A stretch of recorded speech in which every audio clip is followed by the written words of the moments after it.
स्वः तत्सवितुर्वरेण्यं भर्गो देवस्य धीमहि धियो यो नः प्रचोदयात्. Om Shanti Shanti Shanti. Namaskar my dear friends. This is video number 2 on the life beyond death. This video starts with the apparitions. In the event of sudden death associated with pain, quite a few particles of the physical body, sthul sharir, cling to the astral body, suksham sharir, as a consequence of which the soul retains the characteristics of both the former living as well as the astral being. It is therefore has some physical as well as astral sukshma components. Such souls at times become visible to the living person as apparitions. However, this is not true about a person dying a natural death. In order to make themselves visible, the latter category of spirits have to make great efforts and carry out specific spiritual exercises. Persons dying of unnatural death, on the other hand, exist as spirits, ghosts, and they are unable to sleep because of troubled emotional state, seeking opportunities for taking revenge or fulfillment of insatiated desires through the body of a living person. They hover around old peepal trees, caves, ruins, or some reservoir of water. They make their presence felt to the desired person or persons at opportune moments. The exorcists, tantrics bring such spirits under their control with the help of witchcraft and make them work like slaves. The spirits, however, do not work willingly for the exorcist. They remain ever resentful and even kill their captors in unguarded moments. No one likes to be in bondage. The spirits perform like the caged lion in a circus. The spirits generally tend to stay at a particular place and do not change their abode frequently unless there is some specific reason to do so.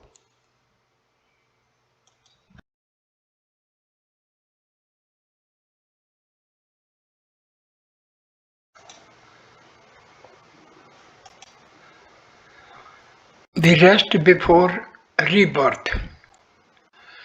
The souls of modest persons and of those having religious disposition, severe links with the earlier worldly milieu after cremation and easily reconcile to the changed environment. Detaching themselves from the past, they easily fall asleep for recuperation. Nature has not specified any fixed duration for this period of rest. It depends on the state of spiritual health of the soul. As children and hard-working persons need a longer period of sleep and rest, so do the souls in various states of spiritual health. Generally, a duration up to 3 years is found sufficient for this rest. During the first year, the soul sleeps soundly, within which it is able to recuperate from the exhaustion of earlier life and the finer perceptions of the new astral body begin to react efficiently to the requirement of new levels of sentience. In the succeeded second year of rest, The soul recapitulates the wrong deeds, sins of earlier existence and prepares itself for working in the new environment in the light of past experiences. The third year is spent in looking for milieu in which it desires to return to this world by taking birth in a new body. The duration mentioned here are averages. Occasionally, in specific cases, persons have been found taking rebirth even after 6 months, whereas others have taken as long as 5 years. The maximum age periods of existence of spirits breath is believed to be 12 years. Thus, the maximum gap between the death of a person and rebirth could be taken as 12 years.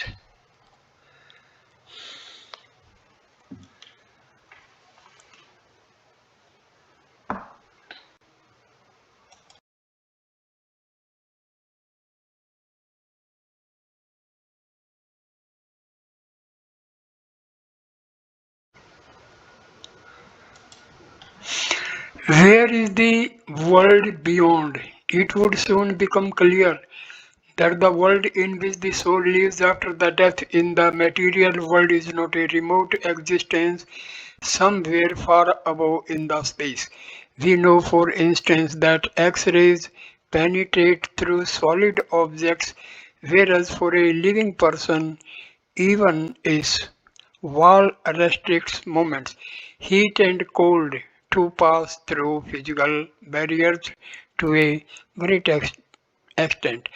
That is to say, the movements of extra sensory finer elements are not restricted by physical objects. On the other hand, though material barriers obstruct our activities, we hardly ever feel the presence of the finer elements of nature surrounding us. Thus, without being conscious of it, we move around freely like a fish in this vast ocean of air enveloping us. The souls of the dead are composed of such extrasensory finer elements and therefore have a total freedom of movement in this world.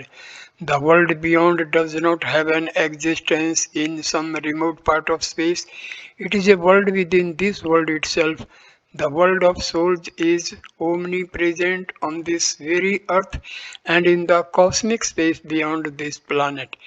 Residents of the other world can choose their abode at will anywhere on earth, in water, on hills, planets, stars, or intervening cosmic space, and make arrangements for their existence according to their convenience.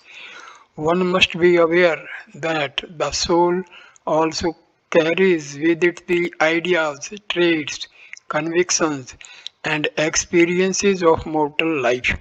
Since while living, man is engaged in many activities of housing, clothing, and food throughout life, habits and convictions pertaining to these functions take deep roots in his psyche, which is an integral part of the soul. It is difficult for a common man to conceptualize a life without a house, food, and clothing. The soul assumes a body from known in the spiritual parlance as Sukshma Sarira. It acquires sense perceptions, indriyas, corresponding to those in use while living according to the totality of convictions of the person whose body it was associated with before death. The habits and convictions also produce virtual house, food and clothes, etc. as desired. The activities of living, eating and wearing clothes are, however, imaginary since a non-material being does not require material conveniences, nor can it make use of them. The souls which assume the state of ghost and spirit breath because of strong worldly links choose specific places described later for their stay. In the normal course, the other souls select any place for their living and have no specific choice. The difference in sex is retained, though this too is conceptual in the astral body. The effeminate man and masculine women chose the desired sexual status after a brief period of asexuality, genderlessness. In the succeeding birth, the individual adopts the sex according to this changed outlook. Such events are, however, exceptions to the norm. Generally, very few are interested in changing the gender. In the other world, one becomes free of all physical handicaps of this life. For instance, retarded, crippled, and physically disabled individuals are relieved of their infirmity in the astral body since such shortcomings are possible in the physical existence only. Besides, physical disabilities are temporal and for duration of one life only. They are not carried forward from the preceding life cycle. For this reason, they have no impact on the psyche, which is a component of astral body. In the astral world, whenever desired, a soul can interact with another soul. However, the souls perceive each other only for exchange of thoughts and ideas. This interception, the interperception and telepathic interaction is possible only when the souls themselves intend to do so. Otherwise, they remain totally unaware of presence of each other. This meeting between the two souls takes place as an interaction of two energy norms. During the intercommunication, the souls are indifferent to each other's body forms, since in the astral world these have no relevance whatsoever. Similarly, the name, clothes, and food too being each soul's prerogative and personal conceptions cannot be seen by others. It is, however, possible to know whether one is happy or unhappy, peaceful or troubled from a kind of glow emanating from the astral body. The concepts of heaven or hell, discussed later too, are soul's own and are invisible to others. Though the astral bodies can communicate with each other in this manner, it is not possible for them to share happiness or sorrow. Some souls prefer to live with the deceased person and relatives and form communities. Such communes, however, exist only in the lower state of astral world. Considering the futility of permanent associations in course of several cycles of life and death, the elevated souls prefer to live in isolation and make solitary endeavor for further enlightenment. The souls do not remain confined to geographical boundaries, nor they are under the command of some superior entities. They are controlled by their own conscience. The spiritual benefits of rites and rituals like Shraddha, Tarpan, etc., and those performed for the dead like placing wreaths or building monuments for the deceased accrue to the dear ones in the world only. These acts of virtue or donations hardly help the souls living in the astral world since they are not performed by the latter. It is an established law of spirituality that fruits of virtue are transferable. Nevertheless, such expressions of gratitude and reciprocations of goodwill by the survivors of the family do provide a sense of contentment to the departed soul. Whenever it is feasible and opportune, it tries to help extrasensory.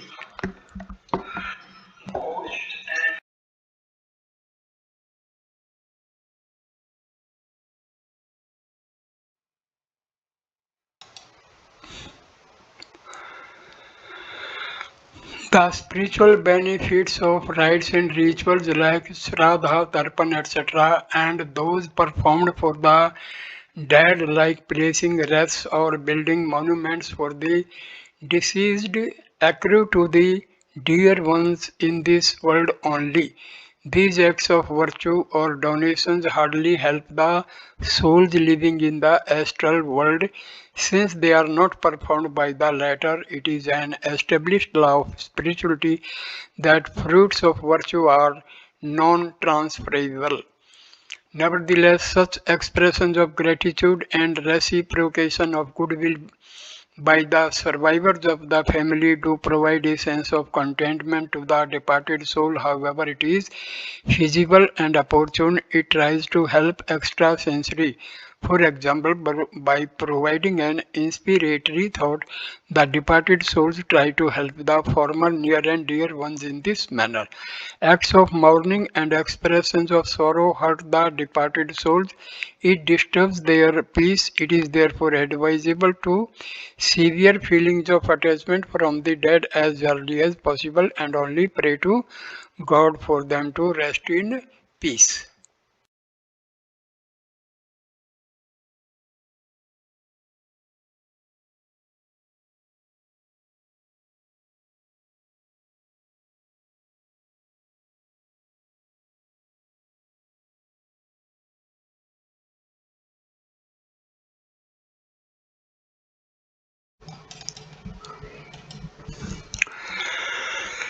Heaven and hell. God is very kind and merciful. He has given total freedom to the human beings in this world to find the absolute truth and a state of absolute bliss by following a self-chosen course of action. Neither does God become annoyed with those who commit mistakes, sins, nor does he punish anyone disapprovingly. The individual reaps the fruits of one's own doing. The system created by God permits the beings to learn from their own experience and progressively qualify for an improved status in the astral world. Heaven and hell have also been created for this very purpose. While pronouncing a sentence, a judge has no ill will towards the accused. On the contrary, he or she sincerely hopes that the person being punished appreciates the consequences of the committed criminal act and learning a lesson then there from would spend the future life in an upright manner. God is the supreme judge of cosmos. All faiths of the world are unanimous in the view that after death the soul of the dead comes across either heaven or hell. Hence, there should not be any doubt about this concept. The Hindu spirituality also maintains that in between death and rebirth in the next life, one has to go through the experience of heaven and hell. By the will of God, this system enables the being to make amends for the past misdeeds so that in the future course the being is able to avoid pitfalls. The span of time spent by the soul in the astral world is about 3 years or more, depending upon the discretion of the invisible supreme being. About one third of this time is spent in sleeping and taking rest. Hence, the prayer for the soul to rest in peace. This period of rest is needed because the strains of living in this world make the soul of the being much tired. When it comes to take leave of the body at the time of death, the soul is so exhausted that it is more or less unconscious, inactive. Hence, immediately after death, being inactive and devoid of sensitivity, it is not in a position to feel the full impact of the corrective punishment it is due to receive. A patient undergoing surgery under the sedation does not feel any pain. On completion of this initial period of rest, during the next one-third period of its stay in the astral world, the soul awakens with renewed freshness. During this later period, the soul reviews the bad and good deeds it has been associated with while inhabiting the body of the deceased person as heaven or hell. The natural system of divine justice does not punish or reward a person immediately after committal of an act of virtue or sin. There is a time lag between the actions, mental, verbal, physical, and reactions, rewards, and punishments as heaven and hell. As future acquisitions of fruits is ascertained while sowing the seeds.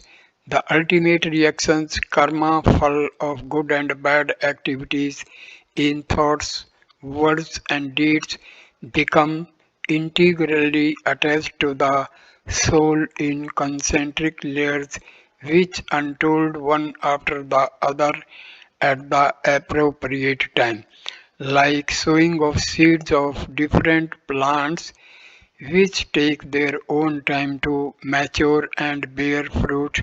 Acts of virtue and sin produce the resultant at appropriate time. After the soul awakens, the imprints of various good and bad deeds do not merely remain dormant in the stories of memory. Each of these manifests into a consequential product. In course of our life, we commit so many good and bad deeds which we forget in due course of time. But the soul as a witness to everything within self keeps a meticulous record. For instance, a thief does not listen to the voice of conscience while committing theft. Let us also presume that the stealing goes unnoticed and thereby unpunished in this world, but in the field of soul it is sown as a seed after some time, whereas the theft is erased from the working memory in life. In the file of soul, it is kept as a permanent record. When a seed is sown, it grows into a tree quite different in shape and size. So does an act of sin transform into misery of hell. Hell has been described in a variety of ways in the scriptural literature of various faiths, whereas for Hindus, the description of hell are associated with terms like Kumbipak, Vaitrani, Roro. The Mohammedans know it as Dozakh. The writer of this book holds the view that it is possible for each being to have a specific hell of one's own. In this way, all souls could have had a many numbers of hell after death. After each cycle of life and death, and in future will continue to have new hell. It is quite logical since hell has a connotation related to the personal circumstantial view of the individual in life, which obviously differ from person to person. A doctor would feel suffocated in a room filled with filth, whereas a sweeper may hardly take notice of the foul smell. A death sentence which a martyr hears with a smile terrifies others. A sensitive person would find it difficult to forget a minor insult, whereas the most disgraceful treatment given to a thick-skinned person may not create any reaction in later. Therefore, for individuals having different levels of insensitivity, different types of hell would be required. A standard modest of hell would not serve the purpose. Scriptures also mention about the miseries of death. Yamdut who forcibly drag the soul towards the hell. These so-called messengers of death are not independent beings but are in fact mental images, manas putras created by the soul of the dead itself. In course of the sequential growth of the seeds of activities, karma, the inner self also produces enforcers of divine justice. The lifespan of these divine prosecutors depends upon the period for which the being is required to live in hell. Having accompanied their job, they become extinct. The wardens created for enforcement of punishment to a particular soul do not stay longer to punish someone else. As a matter of fact, in the astral world, all material life ceases to exist and the spiritual one unfolds. According to spiritual scientists, the conscious mind which dwells on material things dies, but the supraliminal survives. In the latter, it brings to the surface awareness of facts and consequences of activities of life in their true perspective. In this state of mind, the soul becomes totally deprived of the argumentative power of the lawyer and logician, which in normal course of life justifies each and every action taken by man. The tendency to suppress truth thus leaves the mind altogether. The field within the inner and productive as the conscious mind is while operating for material achievements during life.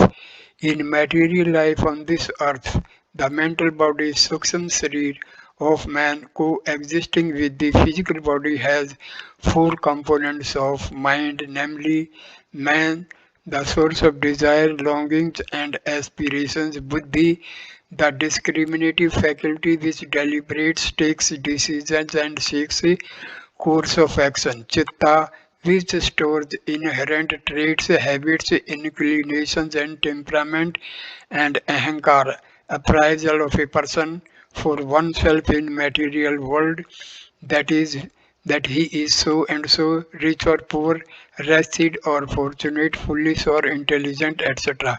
When man is physically alive, the mental body remains only partly active, with the first two exterior cells of mind, namely man and buddhi, governing the activities of physical body. The remaining two secret compartments, gupta, mastiska, remain subconscious when man is in the living state. The mesmerist in fact puts the external mind, man and buddhi to sleep and give hypnotic suggestions to the inner component chitta and ahankar, which creates a lifelike physical experience for the subject. For instance, if the subject is told that he or she is swimming, the former actually believes and feels involved in the act of swimming. The same holds true in experience of heaven and hell in the life after death. The internal mind is made to experience the events of hell by auto-suggestion, and soul, which is a non-material entity, feels miserable. Thus hell and enforcers of divine justice perceived beyond death do not have an independent existence, nor do there exist independent courts of law for divine justice and related office personnel. Innumerable living beings die at each moment. Rendering justice to them would require a huge complex establishment. There is absolutely no feasibility of such a complex setup for dealing with innumerable living beings of this cosmos.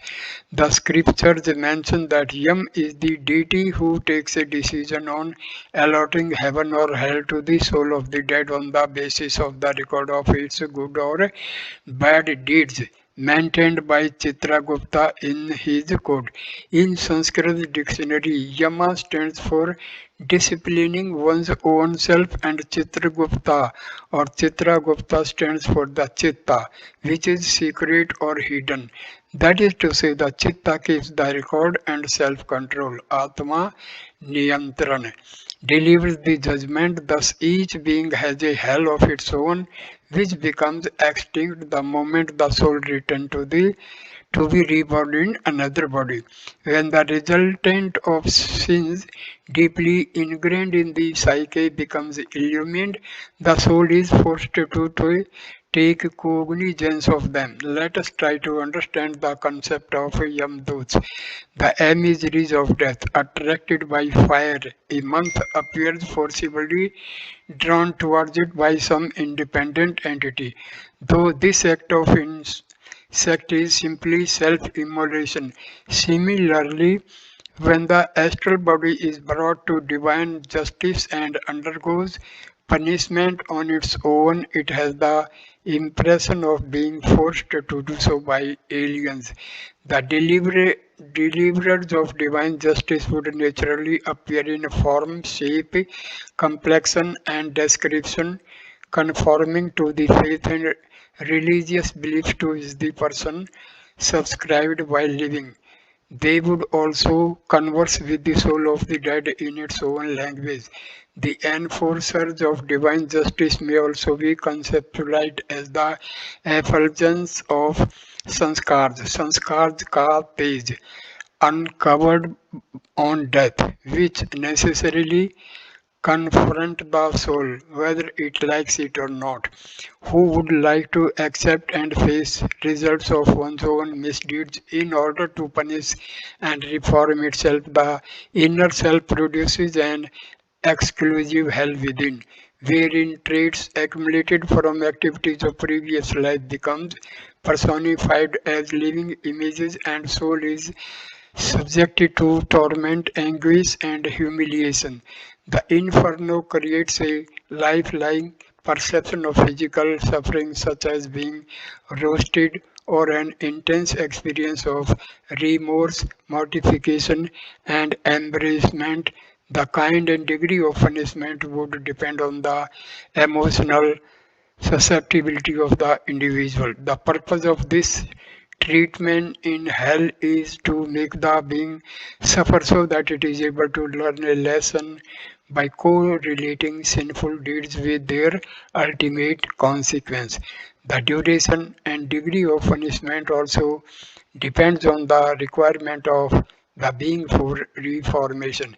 As is the course of justice in this world, the limits of hellish treatment are decided by the gravity of crime. In order to punish a habitual criminal who repeats mistakes in successive life cycles, heavy punishment is designed. In this way, the soul gets cleaned of all serious sins one by one, which appear successively and fade out after producing the desired effect. The Suksham Srira too has astral sense organs and a mind analogous to the living person. For physically committed sins, the physical counterpart, and for the evil thoughts, the mind of the astral spiritual body are made to suffer. On ever, on ever eating or consuming bad food, the person himself suffers for his folly.